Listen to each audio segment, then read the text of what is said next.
Aujourd'hui, on va parler de butine. En jeu pour 30 minutes de 2 à 4 joueurs dès 8 ans. Dans butine, chaque joueur doit butiner le plus de fleurs possible en accord avec les cartes ruches qu'il a devant lui tout au long de la partie. On a chacun 3 cartes ruches avec des fleurs. L'abeille est en commun pour tous les joueurs, on part tous de la marguerite centrale.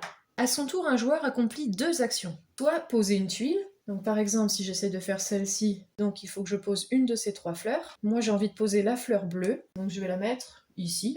Si par exemple ici mon combo est réalisable, et que je ne viens pas bien sûr de poser une tuile, je peux choisir de faire ma deuxième action, qui est butiner les fleurs. Là par exemple ma composition est bleue, donc je vais faire bleu, blanc, rouge. La petite carte, je la mets côté ruche pour montrer qu'elle est terminée. Il me restera donc ces compositions à faire. Toute tuile posée doit l'être bord à bord avec une autre déjà en place. Vous voyez, on ne peut pas le placer par exemple sur un angle, en biais. On ne peut pas butiner 2 fois le même combo de fleurs, même si on a une carte qui passe dans l'autre sens et qui pourrait s'y prêter.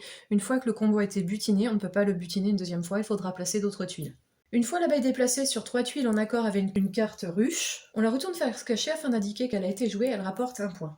Un joueur qui parvient à faire butiner par 3 fois l'abeille au cours de son tour retourne ses 3 cartes ruches, puis il pioche une 4e carte ruche sans la regarder et l'ajoute face cachée aux 3 cartes jouées. Dans ce cas, le joueur a donc marqué 4 points et non pas 3. Le jeu s'achève dès que la dernière carte ruche est piochée. Chaque joueur compte alors ses cartes retournées face cachée. Le vainqueur est le joueur qui a le plus de cartes ruches face cachée devant lui en fin de partie. À vous de jouer!